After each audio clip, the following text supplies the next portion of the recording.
Hiya, Barbie. Hi, Ken. You want to go do a podcast? Sure. Jump in.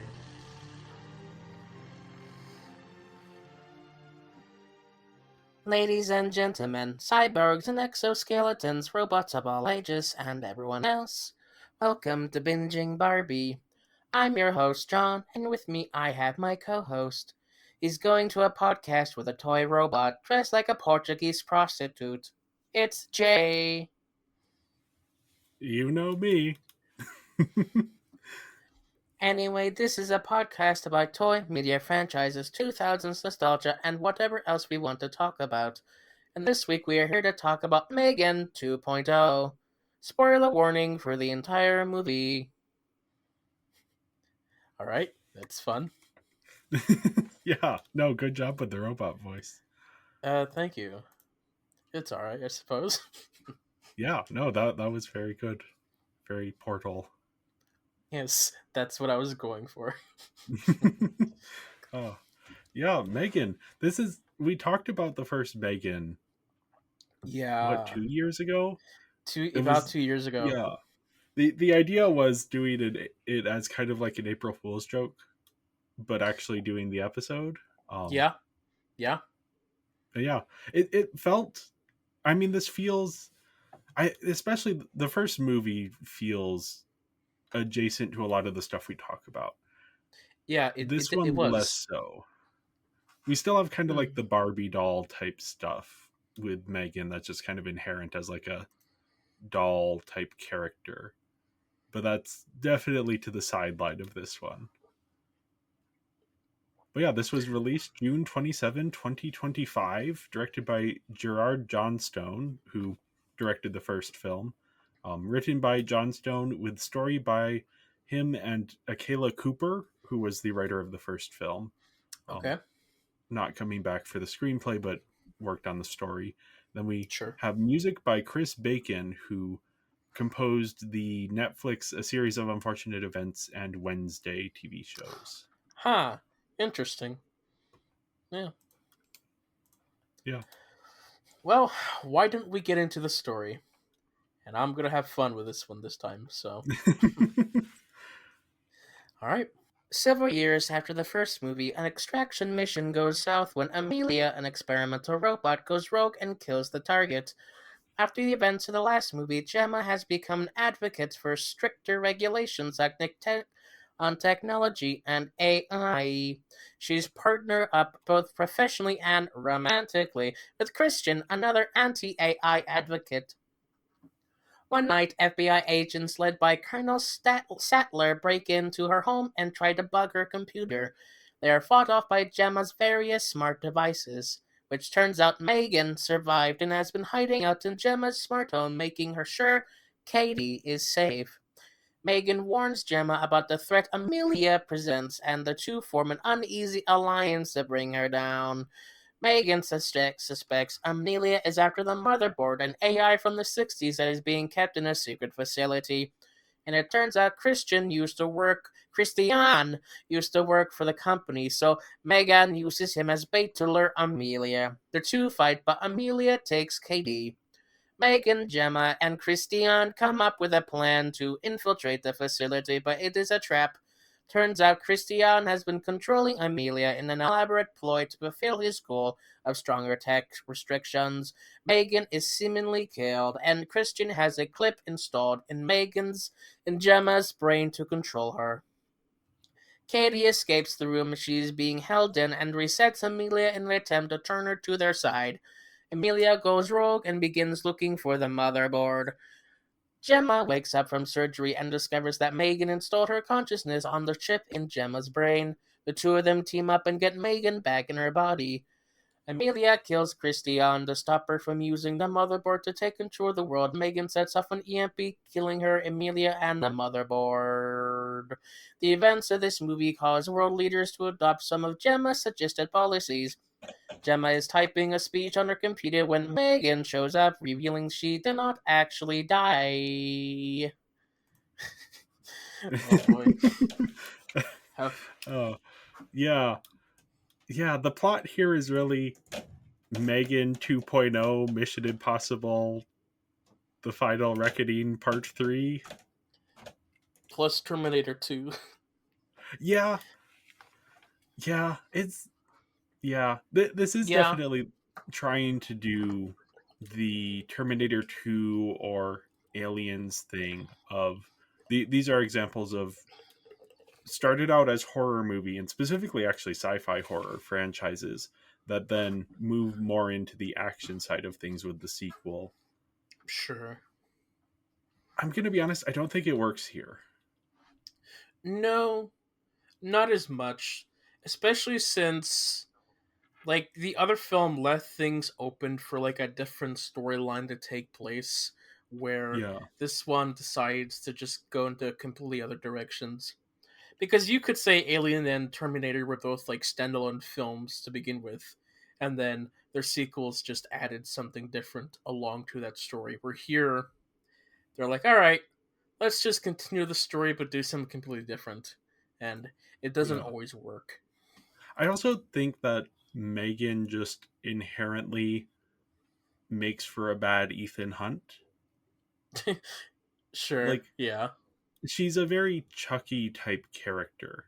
This sort of this horror movie villain or even like Freddy from Nightmare on Elm Street. This villain who is having a fun time of it, who's kind of aware of themselves as a horror movie villain, has a little bit of like sass, is having a good time, his dad seated the halls. Sure, yeah. Like that and like action hero just don't quite fit together. No. Like I don't know. For me, a lot of this is like Megan just no longer feels like a threat. Yeah, and I don't think they were trying to do it as much in Oh this one. no, no, yeah. It's kind of like they after the first one they saw like how people enjoyed Megan as a character, and they're like, let's just do the normal route that these horror films do in the sequel and make character an endearing character who's not as violent. So the Terminator 2 route, where spoilers, Arnold is not the bad guy anymore. But here they kept trying to Yeah. do like bait and switches. It's like, oh, she's evil. Nah, she's good. Nah, she's evil. It was her master plan. Nah, she's good. It's like back and forth. They just were not very consistent. And like each time that happened, it's Yeah. like, okay, are they gonna do something interesting, or is this just another bait and switch? So I don't know if I've talked about it, if I talked about it on the first Megan episode. I probably did because one thing that I've noticed, I have a not a like goal, but like a bucket list thing to see at least one horror movie from all of the major horror franchises. And so that Okay. means I've seen a lot of, especially first movie and horror movie franchise. And one of the things that sticks out to me is how often the first movie is very different from the reputation that the franchise gains. So like the first Friday the 13th movie, Jason is not the killer. No. That gets added in later films. Or like the first Saw movie only has 15 minutes of saw traps. The rest is like a psychological thriller. So I was so excited walking out of Megan and being like, there are so many, even if like the movie as a whole is good, but not like anything super special. What's No. really cool here is, what are they going to do in the sequel? What's going to be the thing that they double down on to make the sequel more interesting? And they just don't really do that here. They kind of, I mean, we have a longer dance sequence, we have a longer song sequence, like these things that became memes. But yeah, this is no longer a horror movie. It's like No. a slightly more violent than normal Mission Impossible movie, We and even not just one of the good Mission moved Impossibles. past like what I found so interesting about the first one, which Yeah, what I found interesting was like its commentary on like the unethical businesses of like sometimes the toy industry just does these things randomly that seem very unethical. Um, Yeah. and I just thought like, fascinating subject to take. I liked where they were going with that. Also, the idea of like parenting not always done in the best way by having AI parent the children instead of the parent. Like, go listen to our first episode for Yeah. whatever Yeah. discussions we had of that a couple years ago. But those were like the aspects that I was fascinated by, and like M3GAN, like being the consequences of like Gemma's action of just not thinking things through before acting on things. And like I love the conversations that M3GAN had with Gemma. It's like those scenes where she's like, what are you thinking? You put this program in me without even like putting definitions and safety programs, and you're mad at me for what I'm doing. It's your fault for uh all this. But I liked where it ended and where I expected or thought it would be. I thought they would have continued with like the toy industry aspect of it, where we did see that like some of the designs got leaked. And here they explain that it's like military stuff. I was hoping Which that is that was sent, yeah, which is a logical next step. I I was gonna say that's the most boring direction to take it. It is I it is, yes, I'll get to that. I was hoping that that was going to be sent to a rival toy company that would have made knockoffs of M3GAN, Yeah. and so we had like M3GAN army of some sorts in every home. We saw that we had M3GAN survive living in the computer. I guess I had also assumed that maybe the original company would have done something, because like Yeah. continuing the whole like we're still unethical, we don't learn from mistakes, and like that would have been the direction to take. um, Till they eventually come up with the idea to militarize M3GAN. Like that would have been like what I was expecting to be like a third act thing or a part three film. Instead, we come to that here. Immediately, M3GAN is militarized with Amelia. Um, they, bait and switch. Here they're talking about the consequences of the first film, where it's like, oh yeah, we screwed up. Let's do anti AI, which is, I get it.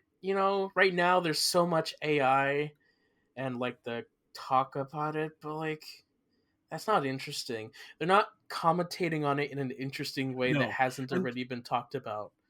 yeah.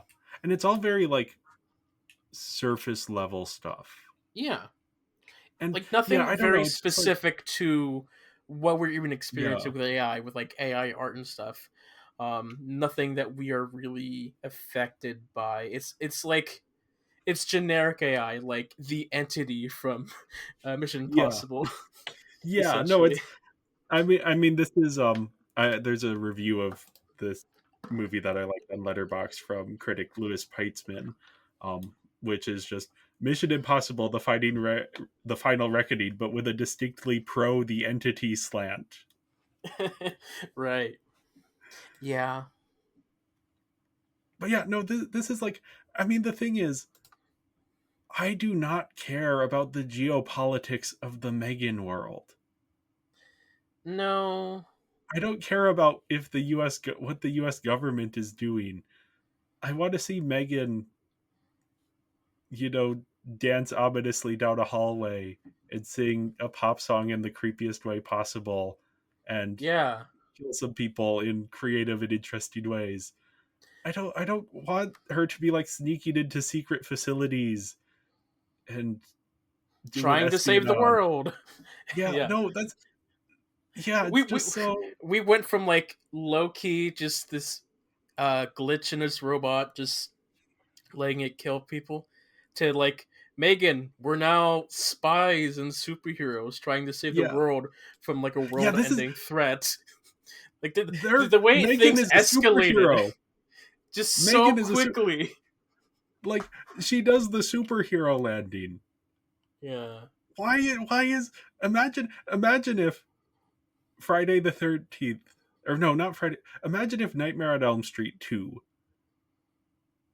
Freddy has been hired to like go into the dreams of terrorists and take down the terrorists, and now he's like doing superhero like what?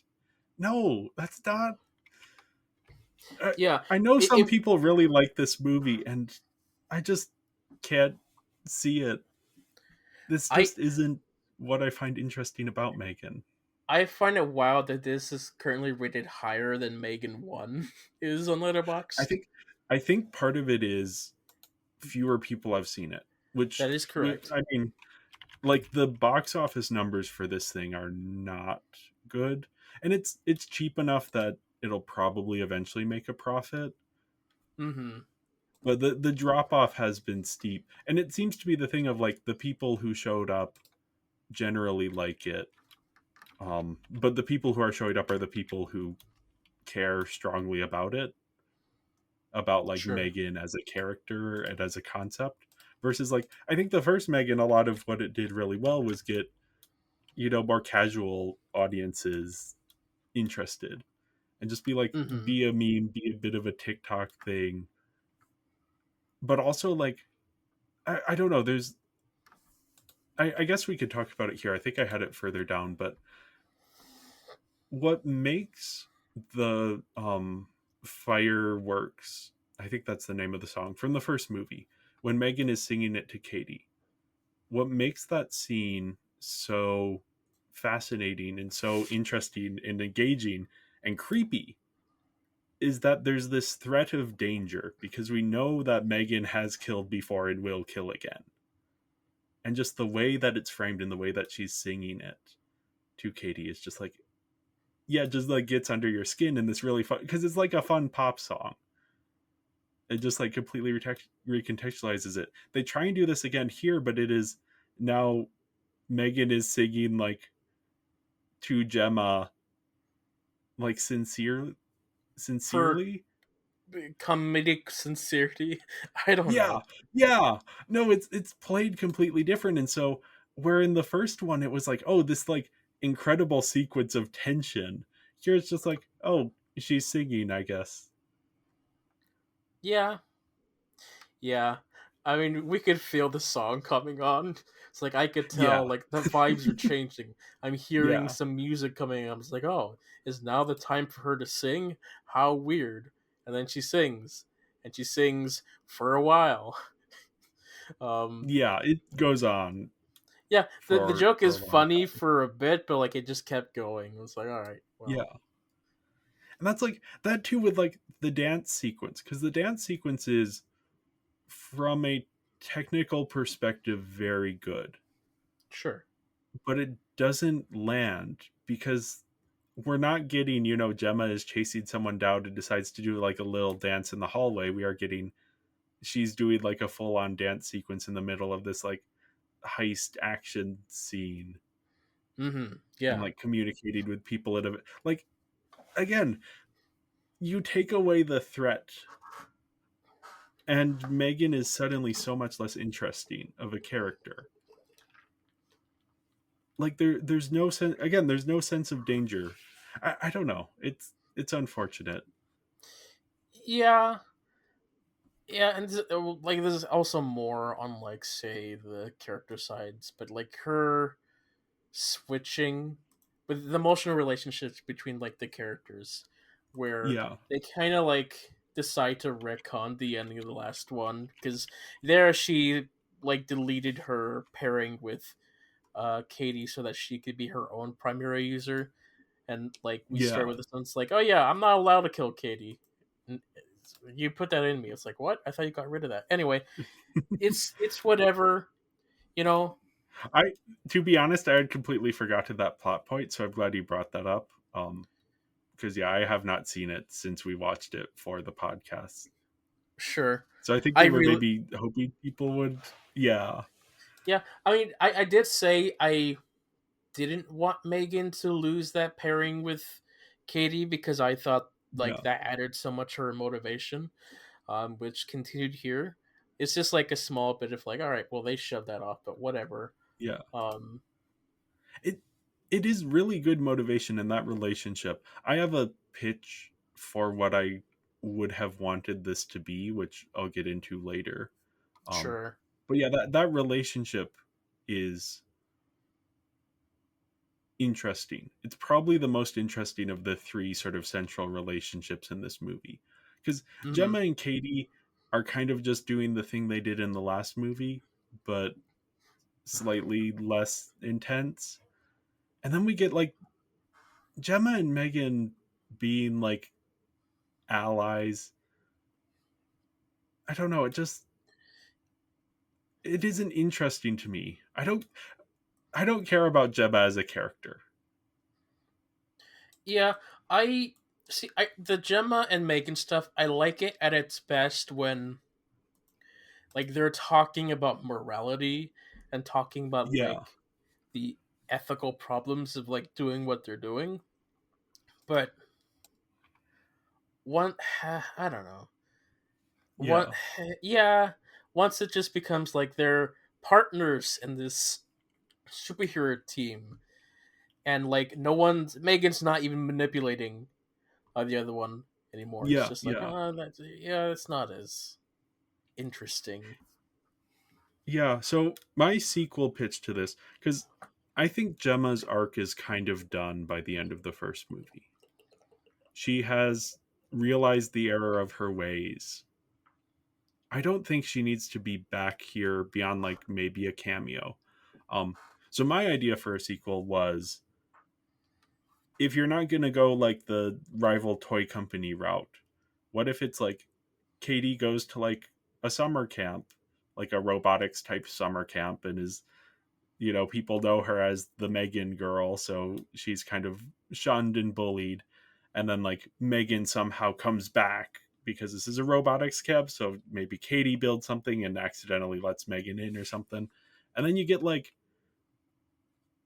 slasher movie but with Megan. You get Sure. Megan hunts out all of the people in this camp.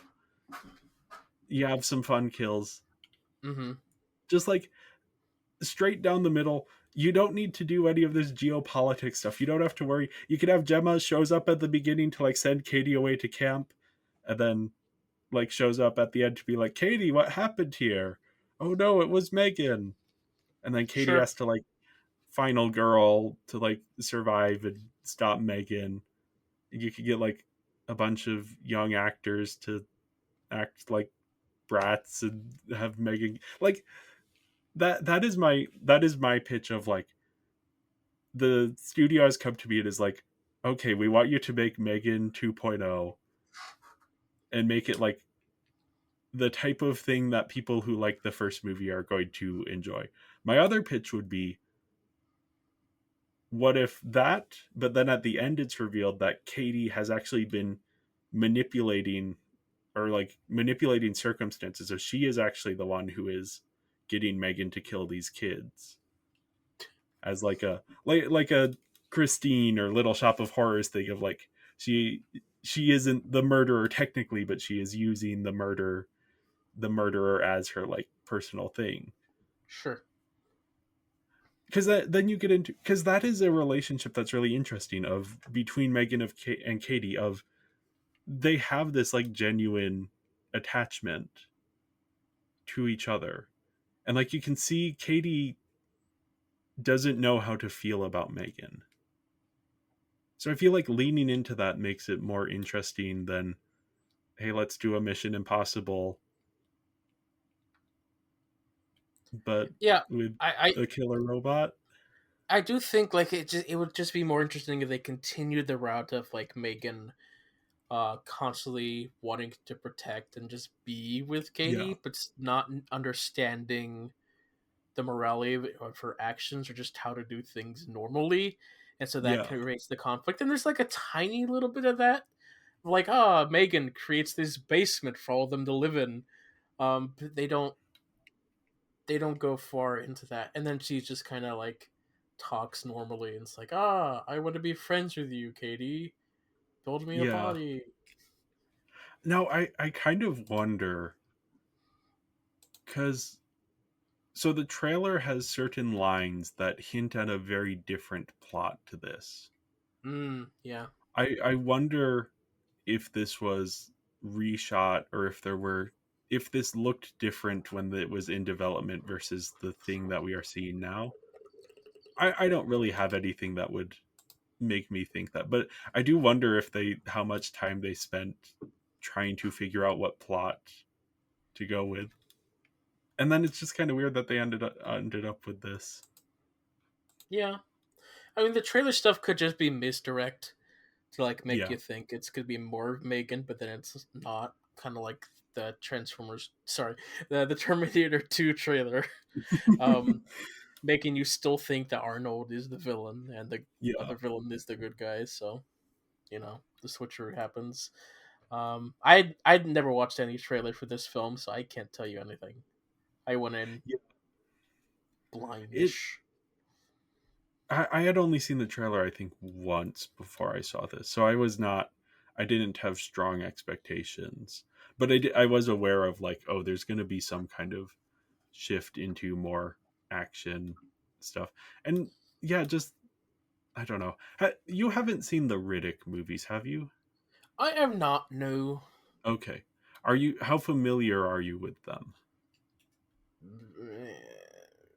Paper thin, You've less heard the than paper title, you've thin. heard the titles. Yeah. I've heard Um the title. I've seen like a clip or two out of yeah. context, and that's about it. So the first Riddick movie is Alien. It's like Vin Diesel is like a cool guy, but he's kind of a supporting character, and the rest of it is just like, oh, they're stuck on this planet and there are killer aliens that they have to Mm-hmm. survive the night. And yeah, it's very straight down the middle. It's good. I like it a lot. The sequel, Chronicles of Riddick. I won't go into the whole development. It has a fascinating development history, but the sequel is a jock at the gym describing to you his self-insert Dune fan fiction. We have gone from Alien to like massive sci-fi epic, like 10 times the budget. It's suddenly all about like space politics and empires, and yeah, it's odd. It is reminding me a bit of like thinking back on that. I'm like, oh yeah, this is what M3GAN is doing to a lesser extent. Like at least Chronicles of Riddick, which is a movie that I really really like for what it is. Like at least that one has the decency of going completely insane. Whereas yeah, M3GAN, it's like we're not replacing the alien stuff with Dune, but with Vin Diesel as a oh, I don't even know how to describe Chronicles of Riddick. It's insane. No, we're just getting like, what if a fun little sci-fi slasher was now just a bad Mission Impossible movie, Yeah, pretty much. or not Um, bad even, just like disappointing. Disappointing. Yeah, it's like generic. Like if you just watch this, it's like okay, generic action thing that's like suitable to just watch. But like if you had like expectations after watching the first film and it's like something little low key or just calmer than what this is, it's like oh okay, this is kind of a bit much. Yeah, Uh, I again I wanted this to be the I guess I have less experience with Friday the 13th, but that's what I want. I wanted this to be the Friday the 13th part 2 of the M3GAN franchise. Of we're going to double down on the things that worked, double down on the things that became like known things in the culture. Or I think Saw is maybe a better example because that actually has James Wan as a he directed the first Saw and then was a producer on the subsequent ones. But let's mhm. double down on the things that people remembered about it that stood out about the first movie. And like it's dumber and it's weirder and it works. Whereas here it's just like, yeah, we're casting aside. Yeah, this never should have been Terminator 2. That was No, never going to work. at least at least it was never gonna work in like the second film, like right Yeah. after like a calmer first film. It was never gonna Yeah. work. Yeah. I I I wonder if the studio just kind of underestimated people's ability to enjoy watching villains be villainous. Yeah, yeah, because that's just been a point of contention for every one of these. Like every Yeah. Sony, like villain film is just like the Or villains not being villains. yeah. Or like Disney getting rid of like the villain songs and doing more like complex villains. It's like sometimes we just want to watch Scar sing Be Prepared and have a good time and then get murdered. Or not murdered, killed, Yeah, fall into its fire, whatever happens. I haven't seen that in many years. the I've seen hyenas get them. I watch Be Prepared like once every 2 or 3 months. I love that song. I love like Hunchback of Notre Dame. The Hellfire is this great song, so intense. I guess that villain is not fun to watch though. That's maybe the wrong example. His song is good.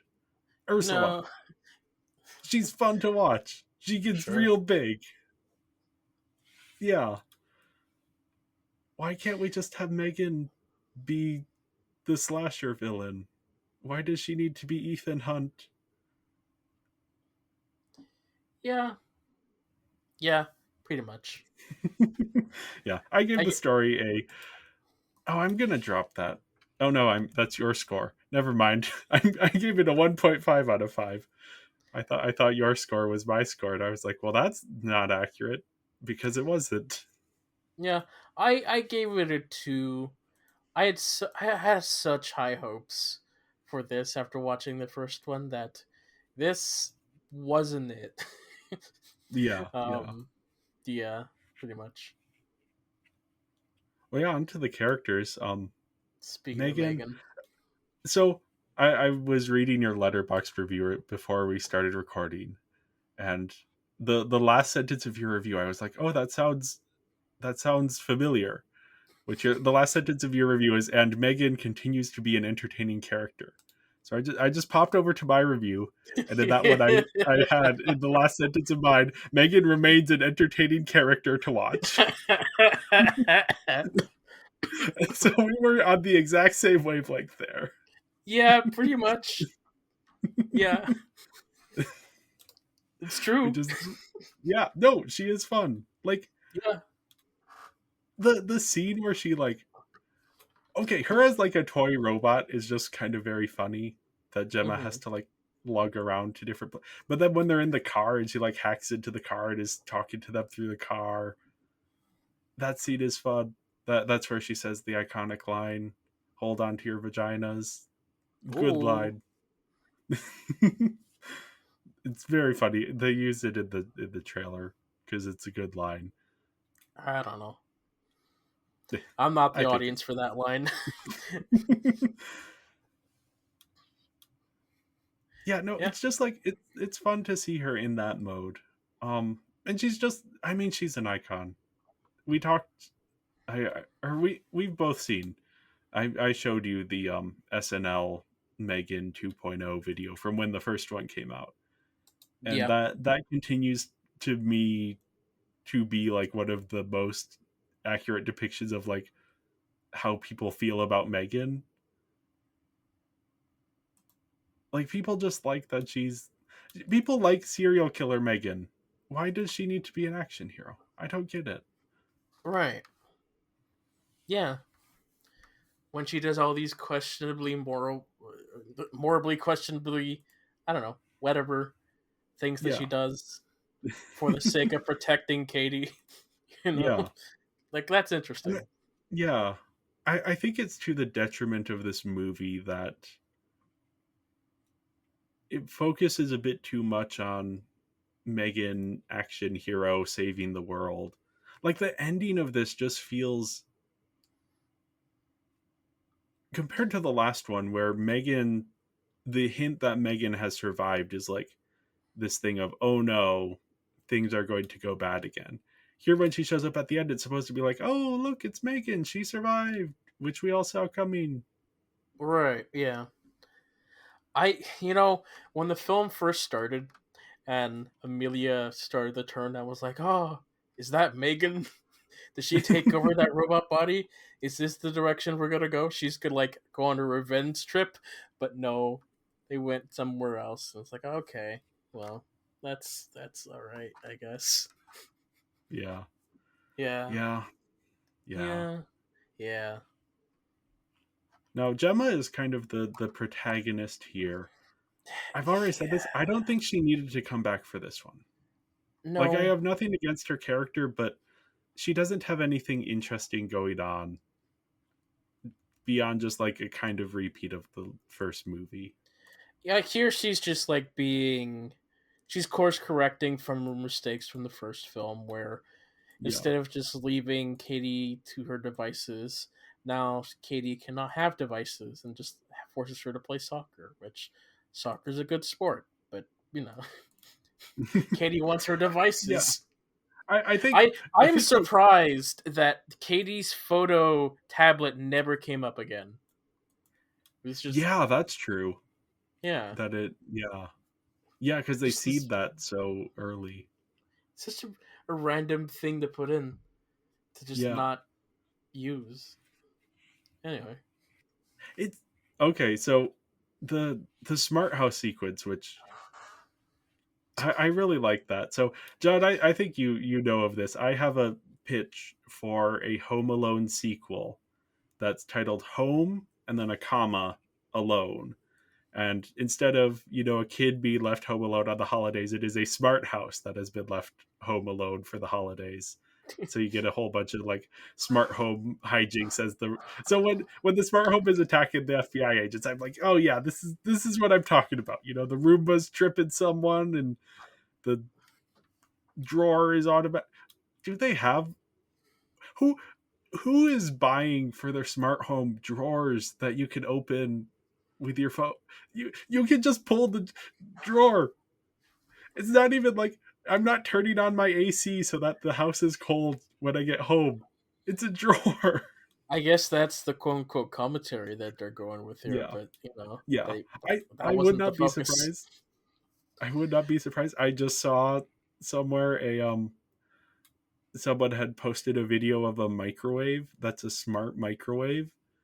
So if you want to do your popcorn, you have to open the microwave, put your popcorn in, open the app on your phone, tap the popcorn button on your phone.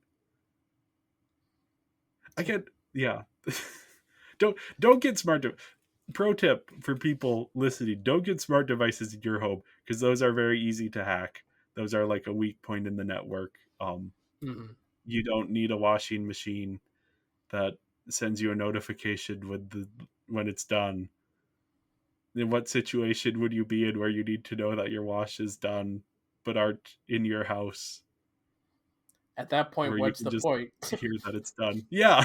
Yeah, Like I'm gonna go out and run some errands, but I need to know when my washing is done so I can continue to run errands and get home whenever I get home so I can change the I don't know. I don't yeah. know these. All while needing a subscription to use your washer. Yes. But yeah, no, Home comma Alone, a movie that if Disney ever makes it, I'm gonna take them to court. Yeah, They pay me for it this because I would love this to be paid for Home comma Alone. those were the most incompetent FBI agents. They It's were. like they broke into a house in the middle of the night, guns blazing, to bug a computer. That would standard protocol would have been just to do that when they're not home. Why do they Yeah, need to break in the middle of the night, especially when they had a warrant? They could have knocked on the yeah, door and say, "Hey, we got a warrant," and they. I mean, what? yeah. No, yeah. It's to introduce Megan as like Yeah, it is an a force. entertaining sequence, but Yeah, still, yeah, it's like, why yeah, are you going it- this route, FBI? yeah. I think this is part of the problem with the plot here is that it has to tie itself into knots to do anything because Sure. it's like yeah we need to justify Gemma and Megan teaming up, so we need to have this like FBI plotline that doesn't go anywhere. Like the FBI No. agents show up at the tech convention and they get murdered by Amelia, and that's that. Yeah. Then they're done. Nothing more. Yeah, and then the main guy gets like a lunch from a robot or something. I don't know. Yeah, yeah. That was funny. That That was moment was funny. But sure. yeah, yeah. Katie, she is here. I guess I Yeah. have to wonder because the actress for her, Violet McGraw, is getting older to the point that I imagine it's a little bit difficult to film with her. They probably only had a very short window of time. Because once kids hit a certain age, they start to age pretty rapidly, so you can't do a whole lot. It makes filming with them more difficult. So I was kind of wondering, since she is out of the movie for big chunks of it, if they had just like filmed all of her stuff in a month, and then we're like, okay, we're going to get everything else now. Because Sure. yeah, she gets kidnapped, and I like the bit of like her being like, oh, I'm gonna hack Amelia and make Amelia, but Amelia, I don't know. Yeah, that didn't. None of this makes sense. No. Yeah, such a shame. Like Yeah, you'd think that should be more of an emotional core I for. I like the scene of when Megan is like in the weird robot body in the bunker, and like she and Sure. Katie have the little heart to heart. That is one of those things where they're using Megan as a robot well, to be like, oh yeah, her body isn't necessarily always going to look like a Megan doll, and that Mm-hmm. Katie still recognizes that as her friend slash murderous protector. Yeah. We also have Tess and Cole returning for the first one. They're here. They are here. They have scenes. Cole Yeah. has some funny stuff, but I do not care about his character arc here. No. Pretty Like, much. yeah, yeah. This is literally also like it is the same two actors. I think I'm 90% sure it's the same two actors. You could tell me this is different actors, and I wouldn't know. You could also tell me these are completely different characters from the ones in the first movie, and I also wouldn't know. They left no impression on me. Right. Yeah. Yeah. Even the villain didn't really know what they were. Yeah, um. yeah, Speaking of which, yeah. Christian. I figured out he would be the villain from his earliest appearance. yeah, like I didn't quite say villain. It was like okay, I doubt that Christian's gonna be one of the most upstanding guys as he's portraying to be. Yeah, Um, it's like oh, he's probably just gonna be like some secret jerk that Megan's gonna kill because we need someone for Megan to kill. But no, once the reveal that he was a villain happens, it's like it clicked with me like the second right before he says I'm the villain. It's like, oh wait, he's the villain, isn't he? And then it's like I'm the villain now. It's like, ah, okay. Well, maybe I'm interested in what we're going with here. Let's see what happens. And then he was just like, whatever. yeah. I Yeah. yeah. I think part of it is just that the actor Aristotle Athari from SNL, weirdly. Ooh. I was like the whole movie I was like, where have I seen this guy before? Is he like one of the Ryan Murphy boys? And then I looked it up after. I was like, oh yeah, SNL, that's where I've seen him. But yeah, he just like has the kind of face of a person who plays a lot of villains in movies. Like if he's playing the Sure. boyfriend in this kind of movie, yeah, like yeah, with that face, he's gonna be playing the villain in this kind of movie. Like when I He's like, first saw him from a glance, I thought it was like, oh, is that Tom Cavanaugh, the guy who played the Reverse Flash in the Flash TV show? Spoilers. Um, but no, it was just like some look-alike guy. yeah, he has one of those faces that's like he looks a bit too handsome. Like I think John Hamm has that as well. Where like John Hamm kind of has to be played sleazebag type characters because you don't necessarily buy. He like looks too attractive for you to be like, oh yeah, there needs to be something villainous to his character. Yeah, I don't know. That's a different conversation than anything to do with Christian. He's not like a or a particularly compelling villain. No. Yeah. No. Amelia, Amelia.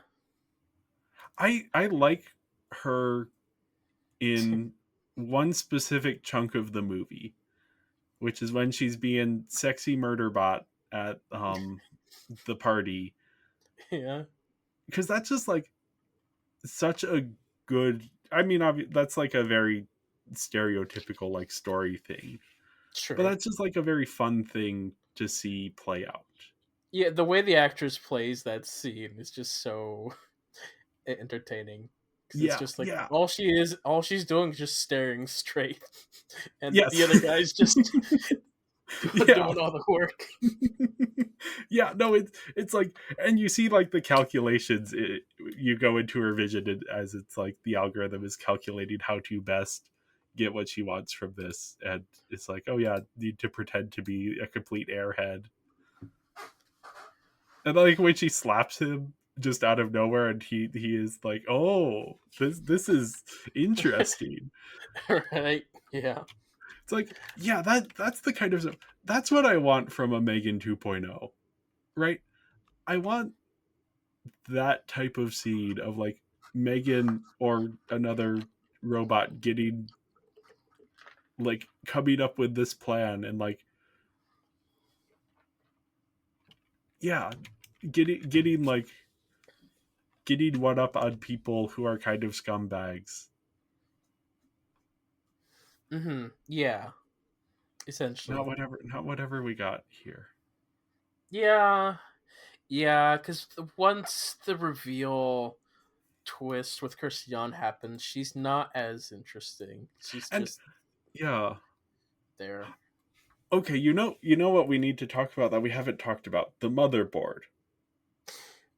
Yes, the Who entity. cares? Yeah, like they started bringing up, oh yeah, M3GAN's not the first killer robot. Here's this completely other thing that happened in the 80s. Which It's like, okay, I like what? the the little flashback stuff, like the cutesy little 60s aesthetic that then like this murder, like that stuff is fun. But no, it's just it doesn't need to be here. And then like what is there's like this idea of like somehow this robot has like improved or on itself over the years being stuck at, I don't know how that, I don't track the logic there. I don't need to track the logic, but it's just like, yeah. And then this idea that like Amelia is searching for the motherboard as like a like desire for family, Uh, like that motivation, we never really get that from her. Part of that is because most of the movie she's being controlled by Christian and his little cult of nerds. yeah, if we didn't have the motherboard, if we didn't have the fact that she was being controlled, I think if it was just like her like hunting down those who know her existence and then she's just free to do whatever she wants, Yeah, that's more that interesting. oh, I Ish. realized I was gonna compare that to something, but that is actually a spoiler for the thing. Ah. So I won't. But yeah, that is like a common or like a smart way of doing it, and I wish they would have done that instead of just like what I don't care about. I don't care about the motherboard. I don't care about geopolitics. I don't care about Gemma. I just want to see M3GAN mess some people up.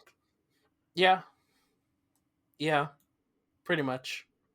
No, the best sequence of the movie though is Amelia and Alton. Alton is sort of the elongated muskrat of this movie to reference. current events. This sort of tech billionaire who's not particularly smart in a way that's fun to watch someone like a murder bot get to him. Yeah.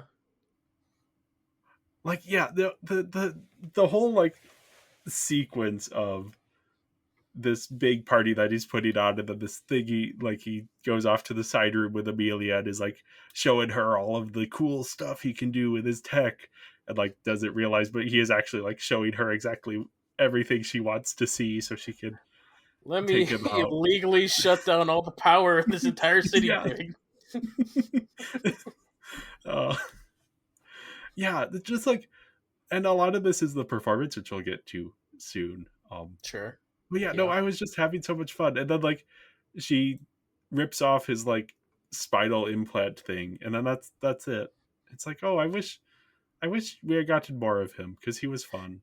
Yeah, I think the character itself is being carried by the performer. Yeah. Because like it was any other person, I don't know if it'd be as Yeah. interesting, depending on who we got, but still. Yeah. The other thing is that I was so disappointed. My favorite scene in the TV show Legion, or one of my favorite scenes, is a dance battle sequence that in part involves Jermaine Clement dancing Mm-hmm. around. And when he is like at his party and he's like, time to dance, and then he's walking towards Amelia, I was like, oh, we're gonna get Jermaine Clement dancing with a murder bot. This is the best thing that has ever happened. And then they don't dance, John. They don't dance. They They don't don't dance dance. together. Not Gee, a I was chance. no. I was so disappointed. I was so excited. I was like, oh, this M3GAN movie is going to have like a dance sequence to like rival the one from the first one. And then like I was like, well, I mean, they're at a dance party, but M3GAN's like a toy robot. What are they gonna do? And then Jermaine Clement shows up, and Amelia shows up, and it's like time to dance. And I was like, oh, this is perfect. I know M3GAN isn't involved, but this is perfect. Then they don't dance, They and don't then like dance. 40 minutes later, M3GAN does like some dancing at a convention, and it's like Yeah. whatever. Yeah. there's no I was so sad, so So sad. sad. So sad. So bad. Yeah. Yeah, yeah. Anyway, that's why I gave the characters a 2 out of 5. Yeah, I gave it a generous 3. Yeah. I mean, they're doing what they need to do for the story they're trying to tell. And there's that. The story I just don't care about the story. uh, yeah, Visuals. visuals, pretty solid. Like Yeah. considering this was budgeted at around. I've seen two budgets. I've seen 15 million or 25 million. Either way, this is impressive for that budget. Yeah. Um, It doesn't quite have that starking image that I found yeah, intriguing from the first film of like the red colored hallway with M3GAN dancing in it. Here it was just like, all right, that's just normal stuff. yeah, yeah. So There's maybe a little less consideration there. a lot of the marketing that I've seen for this film, specifically like posters and like stuff for branding, is just M3GAN in her like typical M3GAN costume. M3GAN Yeah. is only in her costume for 10 seconds in this film. Yeah, yeah, Immediately after she's like, let me show off my new look. All right, time to get into this costume I'm going to wear for the rest of the film, which is that weird convention robot thing, yeah. the pop Or dancer yeah, one. yeah. Which is a fine look. I don't dislike. I think there are other things that I dislike. The way that they are doing her face here, and I didn't look into the making of, which I really should have. It looks a whole lot more CG than it did in the first one. Which in the first one, I think they're doing a mix of CG prosthetics and animatronics. Here, I'm thinking just like budget wise and constraint wise, and this is like a very stunt heavy movie. I wouldn't be surprised if they're leaning more on CG and less on prosthetics and animatronics. I heard that they did continue with the animatronics, but they improved it. That's all that Okay. I've heard. I've not actually looked at what improvements they made. It was Yeah. just yeah. It yeah, I think maybe it's also just that they're not trying to make her look creepy anymore. No, And so maybe that's part of why it isn't registering the same way. Um I yeah, if they did. did improve the animatronics, Mhm. then that's very impressive. Um Which is I probably wish it like the, weren't stylistically specifically the different. animatronics for like dialogue scenes Yeah. to move the mouth and the eyes. Maybe that's the small things they improved. But besides that, I didn't really notice anything. I did really enjoy the tiny toy robot of Megan. I think Yeah, that was fun. they perfectly captured her emotions through the eyes and mouth, their cartoony eyes and mouth. I thought Yeah. like, those are like that's perfectly how I describe that voice to that look. It's like, yes, that's it. Perfect. Yeah. No, I'm mixed on. Again, I think part of it is just that yeah, she's not being presented as creepy anymore. Yeah, And so there's yeah, a little bit missing there for me. pretty much. But yeah, I mean, for the budget, this looks very good. I was not super in love with the action scenes, but they aren't bad or anything. No. The dance scene was underwhelming. When the Yeah. action was like very Megan-y, like robotic and like unnatural moving, that was cool. But it was just Yeah. generic, like punching, regular kicking. It was like, okay. You know what I liked was when Megan takes over Gemma's body, which that's something that they really like.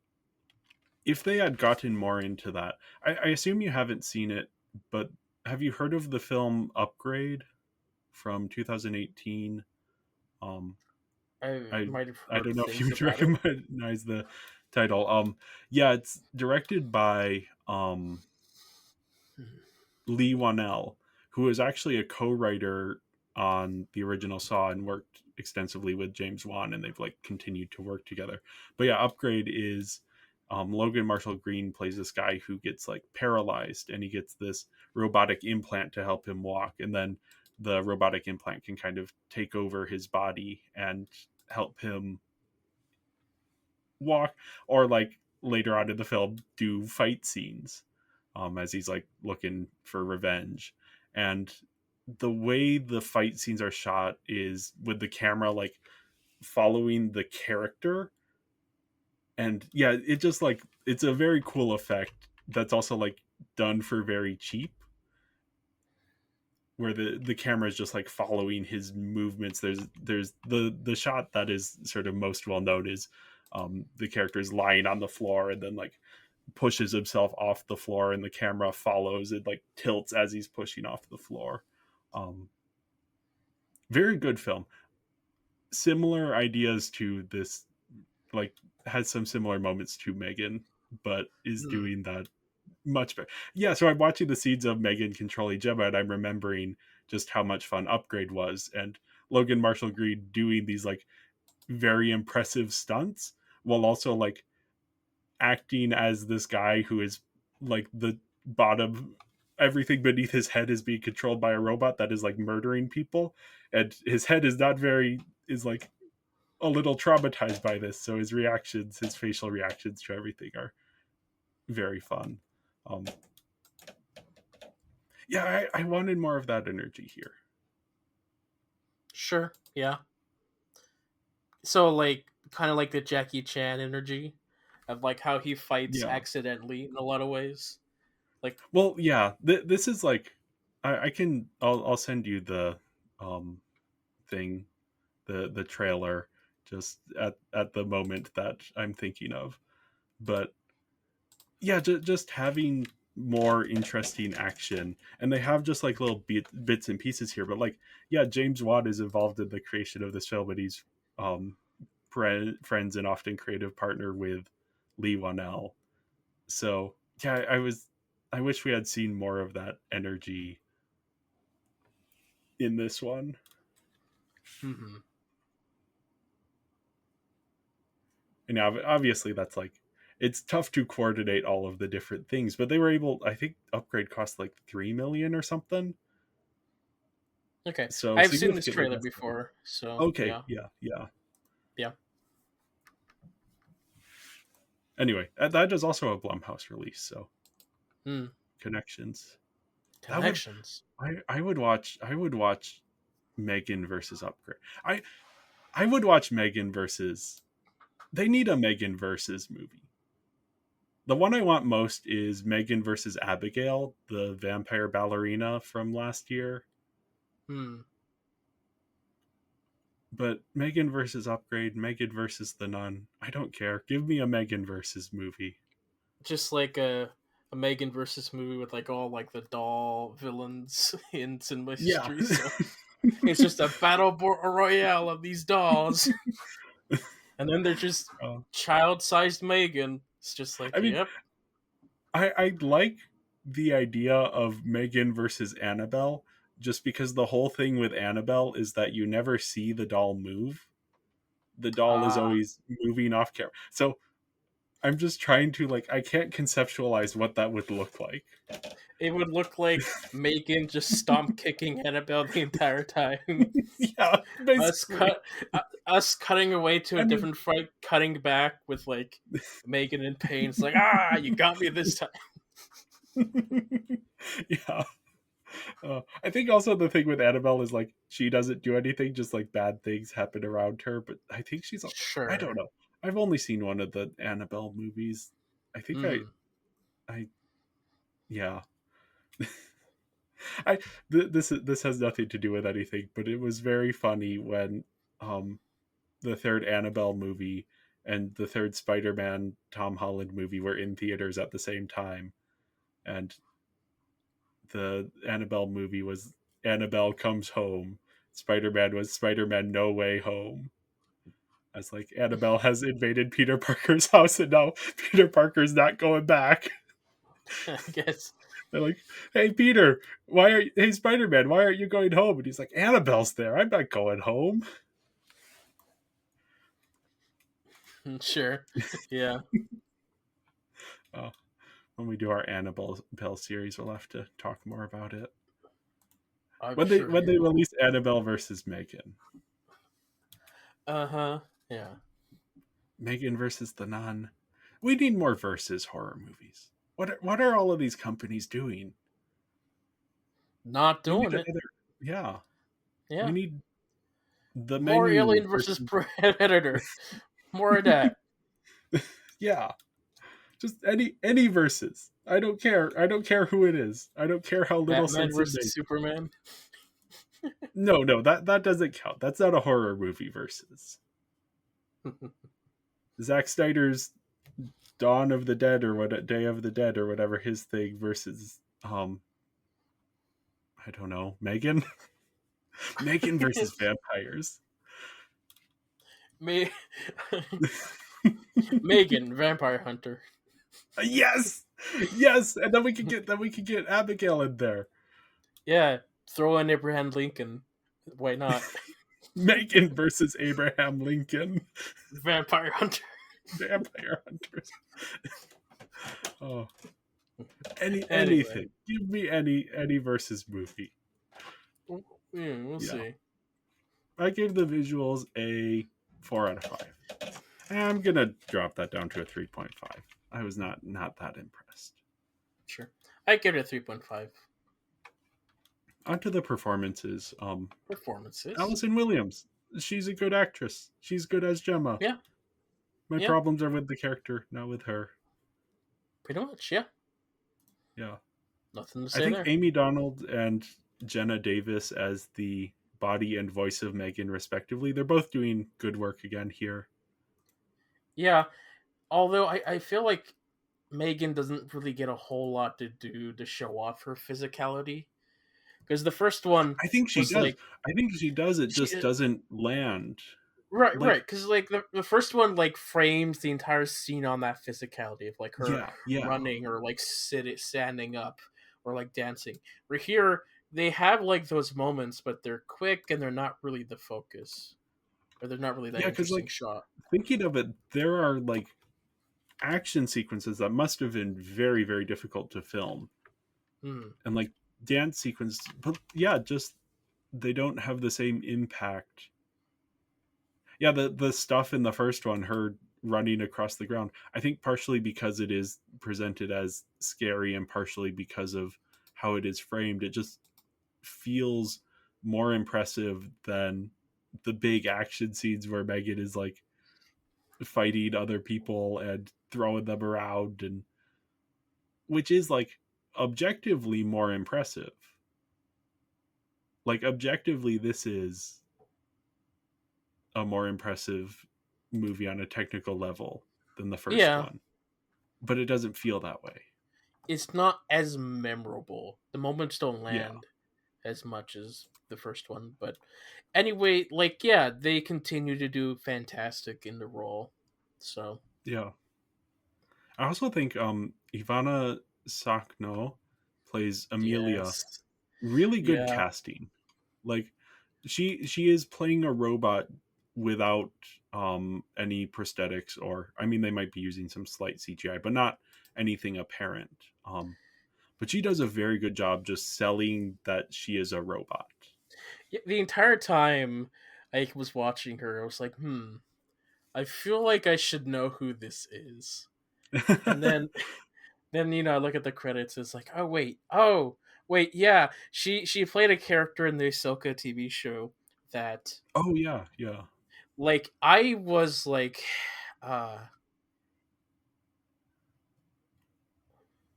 what's the word? Enthralled, engaged. Like every time she's on screen, because she had like that screen presence that like drawed my attention. Like of just her staring at nothing. It was like, okay, what are we staring at? Uh, what am I supposed to get from this? She has a really good job of like drawing attention. That like I thought she was a great choice for this film, especially when she's in that murder Yeah. sequence with Jermaine Clements. Was like very fascinating, like very good job. Yeah, Yeah. I thought she was incredibly suited for this role. She also just yeah, like she looks plausibly like a robot. true. Yeah, Like she has the facial features that kind of can sell that type of thing. I think Anya Taylor Joy could also do this. I'm curious to see. I think Elle Fanning, who's playing some kind of non-human being in the new Predator movie, or like Chloe Fineman, who played Megan in the SNL sketch. hmm Yeah, yeah, but yeah, Jermaine Clement owns every second of the movie that he is in. yeah. Like, He so has that so weird fun. energy. Yeah. This is the second movie this year that we're talking about him in that we have seen, because he was very briefly in the Minecraft movie, or sorry, a Minecraft movie. Was he? Yeah, he played the auctioneer, Ah, okay. which I think we might have talked about it on the episode. I was like, is that can't be that is. Which is often like when I see him, because he shows up for odd parts in different things. He's a very Yeah. fun actor. Obviously half of Flight of the Concords, hmm fun band that has a lot of great songs that I love, and a great show. I should keep watching more of that show. hmm But yeah, I'm excited. I first saw him in Legion, and since then I have been anything. That first scene in Legion where when he's like doing his little monologue is so good, and ever since then I have been in I tried to mix up entranced and enthralled by him. Like when he rips open his shirt, that powerful stuff. I enjoyed that Hmm. scene so much. Oh, I was hoping that like when she ripped off the implant thing that it would just be like it would be like, oh, he can't walk anymore, but he's still alive. Because I wanted to see more of him. Yeah, but no. Yeah. I'm gonna give the performances a 4 out of 5. I think everyone's doing a good job. The issues here are more to do with the writing than the Hmm. performances. Yeah, and I'm giving it 3.5. All right, Yeah. Last up, the sound. sound. I already talked about my thing with the song in this one, but like, Mm-hmm. oh, I like how I put it in the notes. It doesn't have the menace that it did in the original one. Right. Yeah. I don't have much to say about the sound. The sun was there. Um, Yeah. Again, that moment with her singing was comedic for a little bit. It did drag on for much longer. Yeah, they did like the whole song. Yeah. It was too much. Yeah, Gemma was really the one selling that scene, made it more Yeah. tolerable with her being like, "What are we doing?" And yeah, Yeah. But like you didn't have to have that what are we doing here with the original movie. Cuz it's like we all understand this menace here. yeah, Here it's like, oh, we have to like lampshade it because it isn't working on its own. Yeah, it was disappointing. For that being like one of the big memes from the first one, to have it turn around. That in the again, that in the dancing. The two things that they could have, and they did try to double down on them. It just wasn't in a way that worked well. no, yeah, yeah. Yeah, I gave the sound a 3 out of 5. So did I, which leaves me with a total score out of 15 out of 25, which is a 60% or a 3 out of 5 star rating. Yeah, and I have a 14 out of 25, which is a 56% or a 2.8 5-star rating. Ooh, you have I something don't lower than think, me. yeah, I don't think this is not fixable. No, I think M3GAN 3.0, which they're probably going to do, I think they I can don't know turn this what they're around. gonna do. Because, like, they went too far in this one with, like, the world ending threat. So I don't know how they're gonna justify. I think I think bringing it back towards horror. I don't think Yeah, they need to escalate the stakes more. yeah, we'll see. I'm Yeah. curious what the final Fast and Furious film is gonna be like. Because, like, Vin Diesel's like, ah, we're gonna go back to the basics of like street racing. Was like, what? What are you talking about? The last film ended with this huge So, cliffhanger of them like about to die at the like with a breaking dam, and then you have like this submarine in the Arctic with Gal Gadot. I don't know. What are you so talking about? How are I we think gonna it's get I think it's anyway? funny that someone online pointed out, and I don't know to what extent this is true, but I would not be surprised that it kind of feels like Vin Diesel is trying to pass off the budget constraints that Universal has put on them as a creative choice. Like, oh, they want me to make a simpler back to basics movie. Well, jokes on them. I was going to do that the whole time.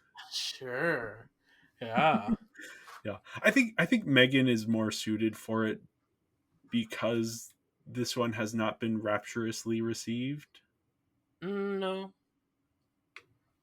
Like I think if 2 years from now M3GAN 3.0 the trailer drops and it is more like of a slasher movie, I think you would potentially get interest back.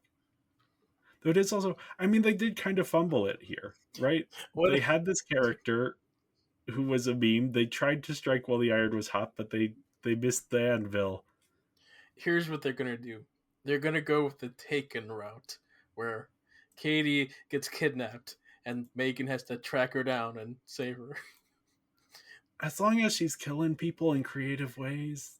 Yeah, Sure. It's better than again, I would prefer a more standard slasher movie where Megan is more of the villain. I could go for a Taken Megan movie. That's not bad. Where As she's long as it villainous isn't. towards the kidnappers, at least, you know. Yeah, yeah, But I don't know how they would bring her back to her evil roots without it being contrived. yeah. I want to see Katie have a dark turn and like use Megan to murder people she doesn't like. I think that's probably too dark for a relatively mainstream franchise, but Yeah, yeah. I don't know how they would do that. Like that would have been the case maybe if this was like done in the 2000s. Maybe it's yeah, like 2000s. Like we have to have this weird twist. Well, our main protagonist is now the villain. yeah, I think yeah. Saw We'll might we'll have see. maybe done that. Or the one of the I mean, films. yeah, I think Saw might have done that kind of twist before of like someone is manipulating the jigsaw killer in order to kill people they dislike. I don't know. I've only seen 3 or 4 of the Saw movies and not 4 consecutive ones, and they're all kind of gobbledygook. Gobbledygook. Yeah. Yeah. Yeah. Yeah. Anyway, Megan. Anyway, Oh, I Megan. did want to say, a review that I found, which I forgot to record who wrote it down, but I remember the review by memory because it was a very good review. Um, just first reaction to the movie. I held on to my vagina for this?